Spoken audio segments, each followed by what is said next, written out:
سوچا جائے کہ بہشت کیا ہے اور بہشت سے مومن کا کیا تعلق ہے. بہشت کو یا تو کہنا چاہیے کہ یہ مومن کی دنیوی زندگی کا ماحصل ہے، سرمایہ ہے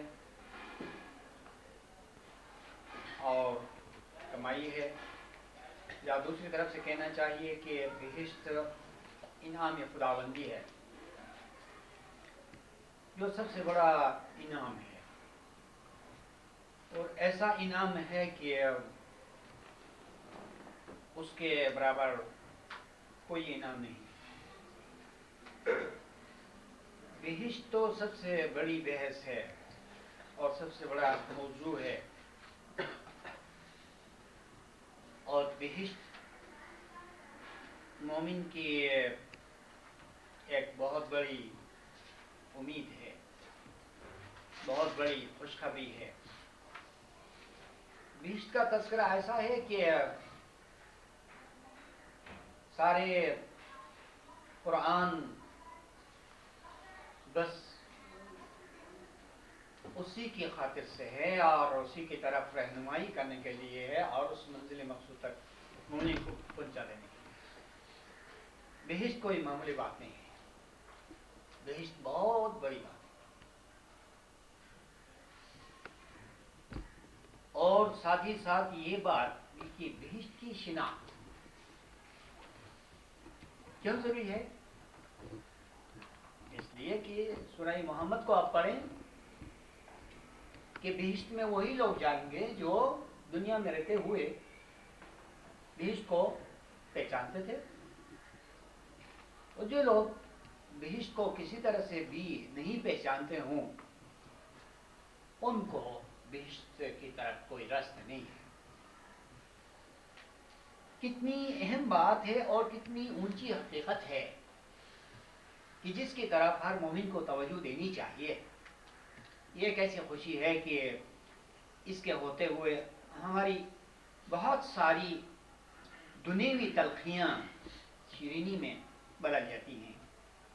ایسا نہیں ہے کہ کسی مومن کے سامنے کوئی تلخی نہیں ہے، کسی مومن کی زندگی میں کوئی تلخی نہ ہو، کوئی تکلیف نہ ہو، کوئی دکھ نہ ہو، کوئی بیماری نہ ہو، کوئی درد نہ ہو، کوئی رنج نہ ہو، کوئی دل آزاری نہ ہو. یہ تو ناممکن ہے انسان ہوتے ہوئے اور اس عالم ناسوت میں رہتے ہوئے. بس ان تلخیوں کو دور کرنے کا ایک ذریعہ عبادت اور علم اور اس کے سہارے پر وہ تصور جو جنت سے متعلق ہے اور جنت کا تذکرہ بڑا دل خوشکن ہے کہ اس سے دل مضبوط ہوتا ہے. اور پھر اگر کوئی دکھ ہے، تکلیف ہے، کوئی بیماری ہے تو ہم اس کو بھول جاتے ہیں، بڑا حوصلہ ملتا ہے. تو ایسے موضوع سے بحث کرنا بھی ضروری تھا، لہذا بہشت کی معرفت کا ذکر اور بہشت کی معرفت میں تو یہ سمجھتا ہوں کہ کتنی لذت ہے علم الیقین کی حد میں، تو پھر عین الیقین کی حد میں بہشت کی جھلکیاں کتنی دل خوشکن ہوں گی، کتنی شادمانی ہوگی. ایک طرف سے یہ پتہ چلے گا کہ ہمارا راستہ صحیح ہے، یعنی ہمارا دین برحق ہے، اور پھر ساتھ ہی ساتھ امام کے لیے شکر گزاری کا رجحان ہوگا. جبکہ ہم علم الیقین کے مقام پر یا عین الیقین کے مقام پر جنت کی جھلکیاں دیکھتے ہیں تو کتنی اچھی بات ہے، کتنا اچھا مضمون ہے. خدا کی قسم اگر مجھ کو علم کے بچپنے میں یہ مضمون ملتا تو میں سینے سے لگا لیتا اور بار بار اس کی طرف دیکھتا، اس کو پڑھتا. اور لوگ مجھ کو دیکھ کر کہتے کہ اس شخص کو، اس بچے کو یا اس نوجوان کو جیسے آدمی کو جنون کی کیفیت ہو رہی ہے اور ہنستے، لیکن وہ لوگ میرے نزدیک یا حقیقت کی نظر میں کچھ اچھے لوگ نہیں ہوتے، اور میری کیفیت بڑا محال ہوتی، صحیح ہوتی، اتنی دلچسپی علم سے ہونا چاہیے، اس کے بغیر علم کا مزہ نہیں آتا ہے۔ آپ پلیز ان مقالوں کو پڑھیں کہ آپ کے اڑوس پڑوس کے لوگ مسکرائیں آپ پر اور آپس میں آپ کا مذاق اڑائیں، ہنسی کریں، اس سے آپ کو بہت ثواب ملے گا، کیونکہ آپ صحیح ہوں گے کہ آپ علم کے دیوانے ہیں۔ ساری دیوانگی بری نہیں ہے، ایک دیوانگی اچھی ہے کہ اگر یہ دیوانگی علم کی ہے، عبادت کی ہے اور امام کے عشق سے متعلق ہے، تو کتنی اچھی بات ہے کہ اس دیوانگی سے بہت کچھ مومن کو ملنے والا ہے، بہت کچھ اور بہت کچھ۔ لہٰذا دیکھیے کہ اس مضمون میں کتنی عجیب و غریب باتیں کہی گئی ہیں کہ سب سے پہلے قانونی دوئی کی بات کی گئی ہے کہ وحدت کے بعد کون سی چیز ضروری ہے؟ ایک کے بعد دو ضروری ہے، تو دوئی ضروری ہے۔ آپ خدا کی خدائی میں وحدت دیکھیں گے اور خدا کے بعد روحوں میں بھی وحدت پائی جاتی ہے۔ لفظ وحدت ایسا نہیں ہے کہ یہ صرف خدا کے لیے استعمال ہوتا ہو۔ وحدت و سالمیت کسی ملک کی بھی ہوتی ہے، جیسے ہم کہتے ہیں کہ پاکستان کی وحدت و سالمیت اسی میں ہے، یہ یونٹی کی بات ہے۔ تو سارے الفاظ پر پابندی نہیں ہے کہ وہ خدا کے لیے استعمال ہوتے ہیں۔ کچھ الفاظ ایسے بھی ہیں کہ خدا کے لیے بھی استعمال ہوتے ہیں، مخلوق کے لیے بھی استعمال ہوتے ہیں، لیکن بے شک کچھ خاص الفاظ ایسے ہیں، اس سے انکار نہیں کہ وہ صرف خدا کے لیے ہیں۔ تو یہاں وحدت کی بات چل رہی تھی، وحدت خدا کے لیے ہے اور خدا کے بعد روحوں کے لیے بھی ہے، اور اس وحدت کے بعد دوئی کا ذکر آتا ہے کہ دوئی بہت ضروری ہے۔ وحدت کے بعد دوئی کہاں نہیں ہے؟ آپ جس طرف نظر دوڑائیں گے اور جس چیز کا مشاہدہ کریں گے، جس چیز کا مطالعہ کریں گے اور جس چیز پر غور و فکر کریں گے، اس میں دوئی پائی جائے گی۔ آگے بات یہ ہے کہ یہ دوئی کی علامت انسان میں نمایاں طور پر موجود ہے، یا یہ کہ دوئی لکھی ہوئی ہے انسان میں۔ دیکھیں، انسان کی آنکھیں دو ہیں، یہ دوئی ہے۔ خدا اگر چاہتا تو دونوں آنکھوں کو ملا کر ایک بڑی یا چھوٹی یا درمیان سائز کی آنکھ بنا دیتا، لیکن ایسا نہیں کیا، کیونکہ خدا کو قانونی دوئی ظاہر کرنا تھا، اس لیے اس نے دو آنکھیں بنائیں، دو کان بنائیں۔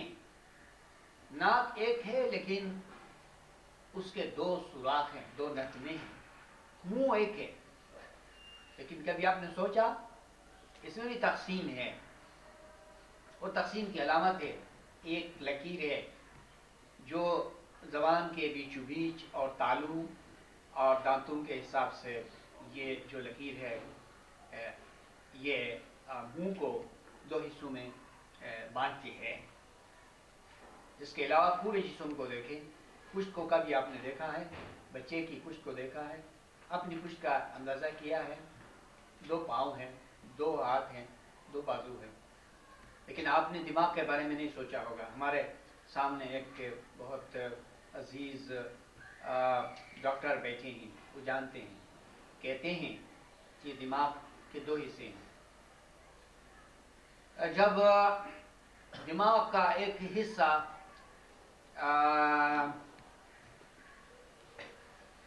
کسی بیماری میں مبتلا ہو جاتا ہے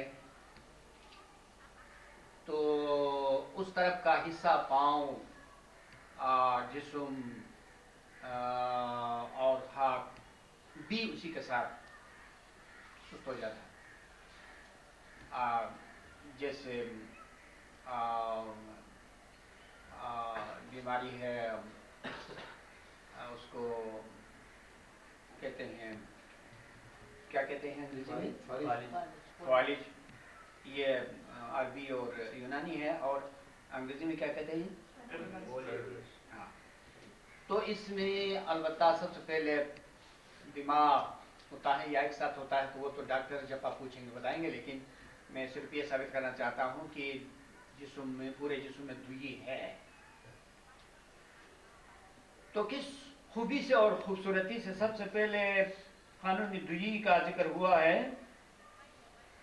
اور اس کے ساتھ ساتھ قرآن کے کلیے سے یہ ثبوت پیش کیا گیا ہے کہ خدا نے ہر چیز کو دوئی میں پیدا کیا۔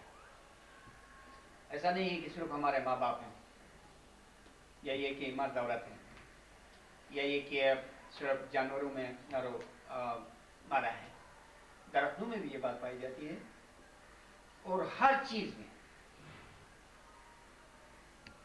اور علم میں بھی، نگیٹو پازیٹیو، یا اس کو ضدائن کہیں، یا تضاد کہیں، یا اپوزٹس کہیں، تو اس کا خوبصورتی سے ذکر کیا ہے۔ اس کے بعد شہدائی باطن، لیکن ہم نے صرف شہدائی ظاہر کے بارے میں سنا تھا، جبکہ ہم علم میں نابالغ تھے، یا بچے تھے، یا کچے تھے۔ لیکن علم نے بتایا کہ شہادت دو قسم کی ہوتی ہے، گواہی بھی دو قسم کی ہوتی ہے، کیونکہ اس شہادت میں گواہی کا ذکر کیا تھا۔ تو ظاہری شہادت سے، یا ظاہری شہید سے باطنی شہید جو ہے وہ بڑھ کر ہوتا ہے۔ اور آپ پوچھیں، علم سے سوال کریں کہ وہ باطنی شہادت کیا ہے، تو دین اسلام نے بتایا، اور رسول اکرم صلی اللہ علیہ وآلہ وسلم کی تعلیمات نے بتایا کہ شہادت دو قسم کی ہے، اور مومن کو کوئی حسرت نہ رہے، کوئی افسوس نہ رہے کہ مومن جو ہے وہ شہید باطن کا درجہ رکھتا ہے، بشرطی کہ صحیح مومن۔ اور میں یہاں یہ بھی بتا کے چلوں کہ کوئی صفت ایسی نہیں ہے جو مومن کو حاصل نہ ہو۔ حقیقی مومن، فرمان بردار مومن، خدمت گزار مومن، سچا مومن، اور ایسا مومن جو عاشق مولا ہے، وہ علم کا عاشق ہے۔ ایسے مومن سے کوئی بھی صفت دور نہیں رہتی ہے۔ میں نے اپنے مقالوں میں سے ایک مقالے میں یہ کہا تھا، شاید آپ کو یاد ہوگا، کہ روحانی نعمتیں ایسی ہیں جس طرح سل کی مرواری، موتیوں کی لڑی۔ آپ جانتے ہیں موتیوں کی لڑیاں کیا ہوتی ہیں؟ وہ دھاگے میں پروئے ہوئے موتی ہوتے ہیں، جو پھندنا کی طرح ہوتے ہیں، کہ آپ ایک موتی کو پکڑتے ہیں اور کھینچتے ہیں تو یہ ساری لڑیاں آپ کی طرف آ جاتی ہیں، اس لیے کہ وہ ایک دوسرے سے منسلک ہے، وہ الگ نہیں ہو سکتی۔ بالکل اس طرح روحانیت کی کوئی بڑی نعمت ہاتھ آتی ہے تو ساری نعمتیں اس سے وابستہ ہو کر آپ کی ہو جاتی ہیں، آپ کی طرف آتی ہیں۔ لہذا مومن کو روحانیت کے مقام پر اور بہشت میں کوئی حسرت نہیں رہے گا۔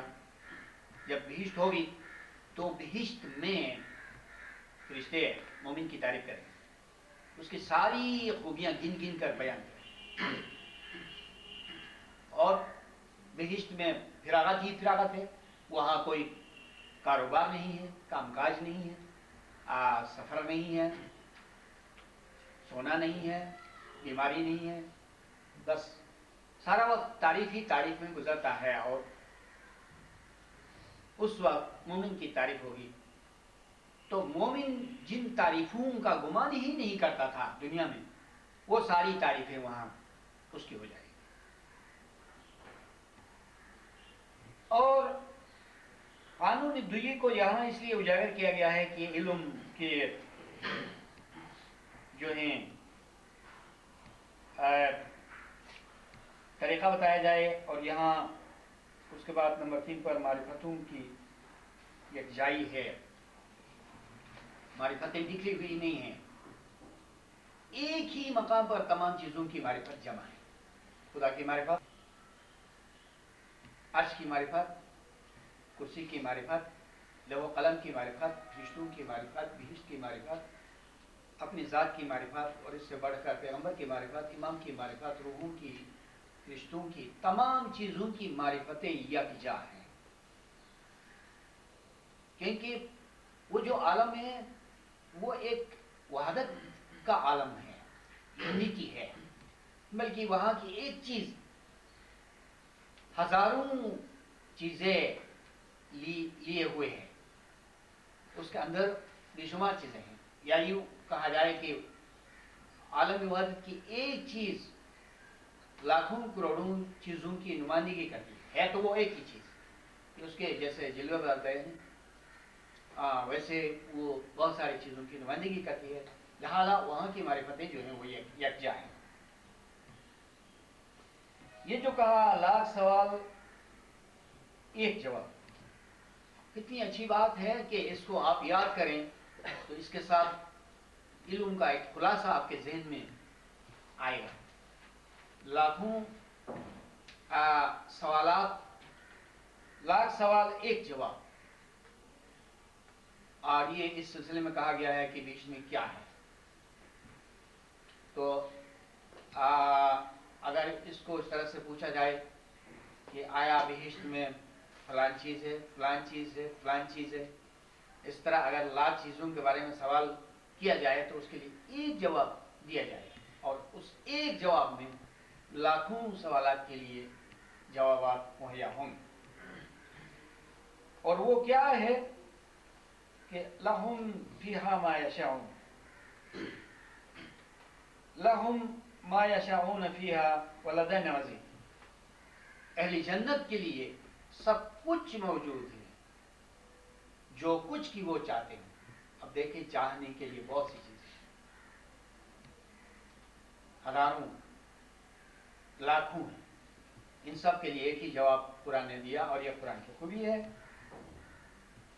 اس کے بعد ابتدائی بدن کہ ابھی نظر آیا اور ابھی غائب ہو گیا، اور ابھی ابھی کسی ایک شخص کی صورت میں وہ ابتدائی بدن ہے، پھر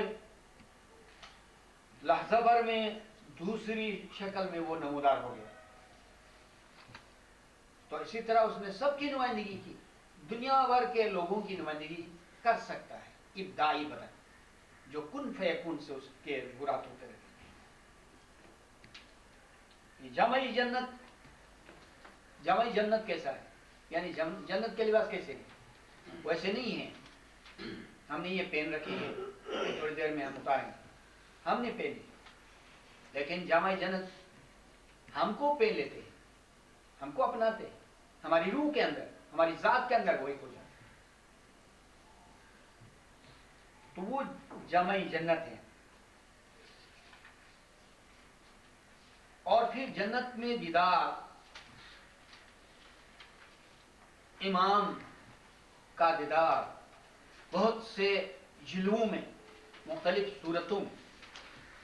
1,24,000 پیغمبر ہیں یا بہت سارے امام ہیں، تو ایک ہی امام کے اندر وہ تمام شکلیں، وہ تمام صورتیں، وہ تمام شخصیتیں سمائی ہوئی ہیں. اس لیے کہ قرآن نے فرمایا وَكُلَّ شَيْءٍ أَحْصَيْنَاهُ فِي إِمَامٍ مُبِينٍ. یہ ہمارے لیے کلیہ ہے، ایک قانون ہے کہ ہمارے بہت سے سوالات کے لیے اس میں جوابات.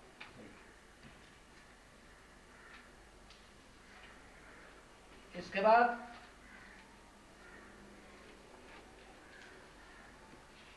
بہشت جوہری دنیا، بہشت کیا ہے؟ دنیا کا سطح ہے، دنیا کا جوہر ہے. اس دنیا کو نچوڑ کے، اس دنیا کو دھو کر، اس دنیا کو اور مزید پاک اور پاکیزہ کر کے اس سے بہشت بنائی جاتی ہے۔ مطلب یہ ہے کہ یہاں کوئی بزرگی ہے، کوئی عزت ہے، کوئی بڑائی ہے، کوئی سلطنت ہے، تو اس کا خلاصہ بہشت میں موجود ہوگا۔ دنیا میں اگر کوئی چیز کسی کو اچھی لگتی ہے، کوئی بنگلہ ہے، کوئی باغ ہے، کوئی ملک ہے، اور کوئی جگہ ہے، کوئی نظارہ ہے، تو یہ سب پاک اور پاکیزہ ہو کر بہشت میں سامنے آئے گا۔ کائنات کا چھلکا اتارنا یہ قانون ہے۔ جب قرآن کہتا ہے کہ کائنات کا چھلکا اتارا جائے گا، اس کا مطلب یہ ہوا کہ کائنات کی ہر چیز کا چھلکا اتارا جائے گا۔ یہ اشارہ ہے کہ ظاہر سے باطن میں جایا جائے گا، اور آدمی کے اندر سے ایک آدمی کو لیا جائے گا۔ جس طرح ابھی میں نے کہا تھا کہ اس دنیا کو دھو دھا کر اس سے بہشت بنائی جائے گی، تو اسی طرح آدمی کے اندر سے جو اصل آدمی ہے اس کو نکالا جائے گا، یعنی روح۔ اور روح کا چھلکا جسم کا مغز روح ہے، جو خوبصورت ہے اور اعلیٰ ہے۔ تو اس کائنات کے چھیلنے میں یہ اشارہ ہے کہ ساری کائنات اور اس کی تمام چیزوں کو چھیلا جائے گا، تاکہ ظاہر سے باطن میں جایا جائے، تاکہ دنیا سے بہشت بنائی جائے۔ اور سرزمین بہشت کی زمین بہت وسیع ہے، اس کائنات کے برابر ہے۔ آپ نے نظام شمسی کے بارے میں سنا ہے کہ جہاں سے جہاں تک اس فضا کا تعلق سورج سے ہے، اس کو کہتے ہیں نظام شمسی۔ یعنی جتنے سیارے اور ستارے سورج سے منسلک ہیں، کائنات اور بھی ہے، لیکن اس نظام شمسی کی حدود یہ ہیں کہ جو چیز سورج سے وابستہ ہے، سورج کی کشش سے وابستہ ہے، سورج کے گرد جو چیز گھومتی ہے، وہ نظام شمسی کے اندر ہے۔ تو اسی طرح پوری کائنات کے برابر ہے زمینی بہشت کی زمین، اور اس سے نفس کلی مراد ہے۔ یعنی نفس کلی کا پھیلاؤ جہاں سے جہاں تک ہے وہ بہشت کی زمین ہے۔ اور بہشت کی زمین کا ذکر کیوں ہے؟ کیونکہ ایک تصور ہے قرآن میں خلافت کا اور ہجرت کا، کہ خدا فرماتا ہے کہ جس کسی کو دنیا میں تکلیف ہو وہ ہجرت کرے۔ مطلب یہ ہے کہ وہ روحانیت کا خیال رکھے، اور وہ اپنے مائنڈ کو، اپنے دل کو عالمی روحانیت کی طرف کرے، اپنی توجہ کو اس طرف مبذول کرے۔ تو مطلب اس کا یہ ہوا کہ تاکہ بہشت کی زمین میں اس کو خلافت ملے اور نفس کلی کے ساتھ اس کی وابستگی ہو جائے۔ جس طرح آگے چل کر شاید اس میں ذکر ہے کہ آدم کو روئی زمین کی جو خلافت ملی تھی، اس سے مراد یہ جو سیارہ زمین ہے یہ نہیں ہے، یہ بہت محدود چیز ہے۔ آدم کو جو خلافت ملی تھی وہ روحانیت کی زمین کی خلافت ملی تھی، اور وہ نفس کلی کی خلافت ملی تھی۔ نفس کلی بہت بڑا درجہ ہے، اور اس کو کرسی خدا کہا جاتا ہے۔ قرآن نے کہا کہ کرسی خدا کے اندر ساری کائنات سما گئی ہے، وسیع کرسی السماوات والارض۔ خدا کی کرسی نے اپنے اندر ساری کائنات کو سما لیا ہے۔ تو یہ نفس کلی کی بات ہے۔ اسی نفس کلی کو زمین بہشت کہا جاتا ہے، اور اسی کے اندر مومنین کو خلافت ملے گی۔ اور دوسرے لفظوں میں عالمی شخصی کا ذکر آپ نے پڑھا ہے، پرسنل ورلڈ ایک نئی اصطلاح ہے اور انقلابی اصطلاح ہے۔ تو سمجھنے کے اعتبار سے اس اصطلاح کا تعلق تصوف سے ہے، اور مولا علی کے کلام سے ہے، قرآن سے ہے اور حدیث سے ہے۔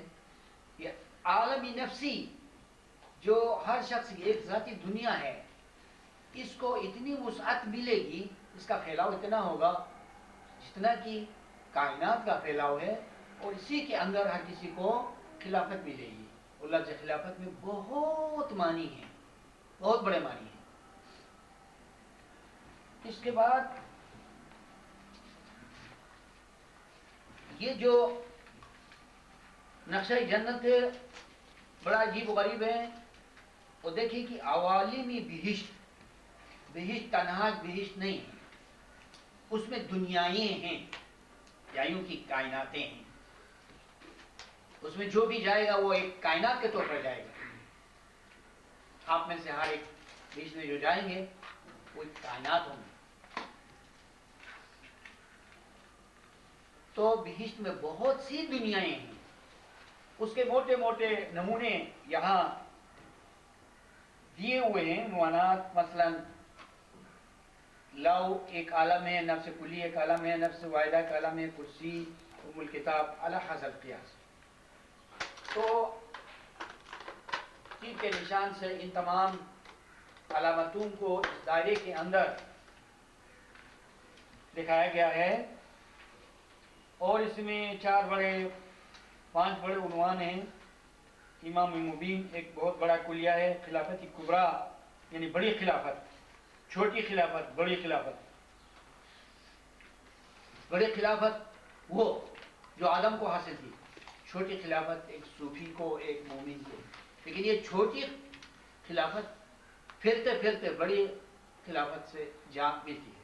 جس طرح کسی تالاب میں آپ نے دیکھا کہ آپ نے کوئی کنکر پھینکی تو یکے بعد دیگرے لہریں پھیلتی جاتی ہیں، لیکن ہر چھوٹی لہر پھیلتے پھیلتے بڑی لہر سے یعنی تالاب کے کنارے سے جا ملتی ہے. اس طرح چھوٹی خلافت بڑے خلافت سے جا ملتی ہے. تاہم میں نے یہاں خلافت کبریٰ لکھا ہے، وہ جو آدم کو حاصل تھی، وہ جو ہر پیغمبر کو حاصل تھی، وہ جو اماموں کو حاصل ہے. خلافت خدا کی جانشینی. اس کے بعد عالم شخصی بھی اور بہشت. پھر اس میں امر بہت بڑا لفظ ہے یا بہت بڑی اصطلاح ہے. عقل، ازل، ابد بہت بڑی اصطلاح ہے.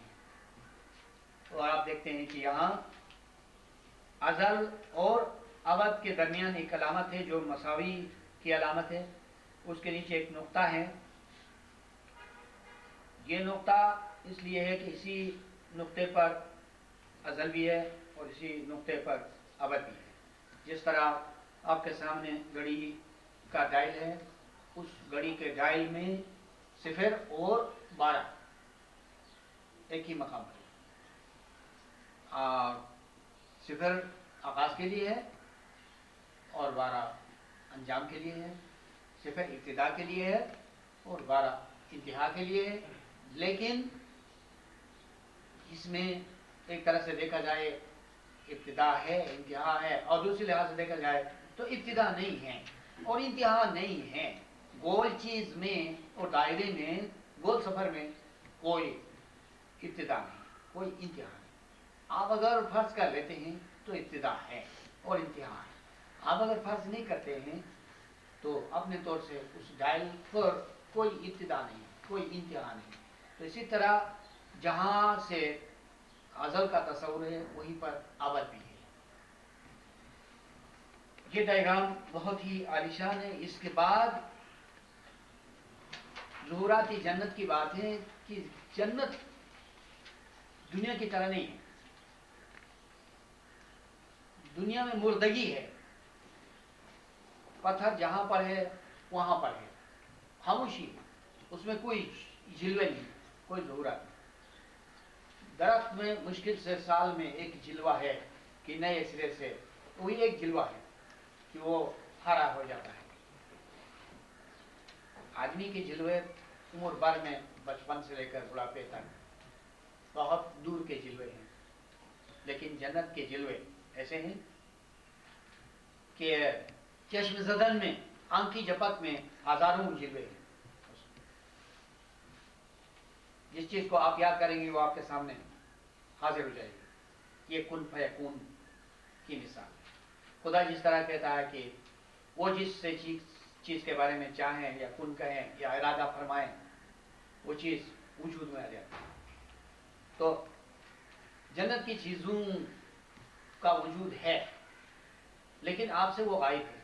آپ جس چیز کو چاہیں گے خصوصی طور پر وہ چیز آپ کے سامنے ہے. جس منظر کو چاہیں گے، جس دنیا کو چاہیں گے، جس نعمت کو چاہیں گے، جس شخص کو چاہیں گے اور جس خدا کے دیدار کو چاہیں گے وہ آپ کے سامنے ہے. جنت کا نظام کچھ اس طرح سے ہے اور یہ امر سے متعلق ہے. اس لیے اس دائرے کے اندر امر لکھا ہوا ہے. امر کن فیکون کو کہتے ہیں. اور ظہورات یعنی تجلیات کو کہتے ہیں اور بار بار جو رنگ روپ ہیں اس سے کی تبدیلی کو کہتے ہیں. لذائذ جنان جنت کی لذتیں. اس میں ذکر ہے کہ جنت کی لذتیں کیسی ہیں. اور اسی کے ساتھ مختصراً یہ مقالہ جو آپ کے سامنے پڑھا گیا ختم ہو جاتا ہے. اور اب ہم آپ کو بر وقت چھٹی دے دیں گے کیونکہ آج فنکشن تھا اور خوشی تھی. اور خوشی کسی بھی ادارے میں جو اسکول میں ہوتی ہے تو وہاں وقت بر وقت چھٹی دی جاتی ہے. اور ہمارے پاس ٹیچرز ہیں وہ بھی آستہ سرگوشی کے انداز میں یا اشارے سے فرما رہی ہیں کہ چھٹی ملنی چاہیے. جس طرح بچہ جو ہے ان چھٹی سے خوش ہوتا ہے، شادمان ہوتا ہے، اور اسی طرح آج خوشی ہے اس لیے وقت ہوا ہو یا نہ ہوا ہو ان قریب ہم آپ کو چھٹی دے دیں گے. اور ویسے بھی یہ ایک دعویٰ ہو گیا تو 2:40 ہو رہے ہیں.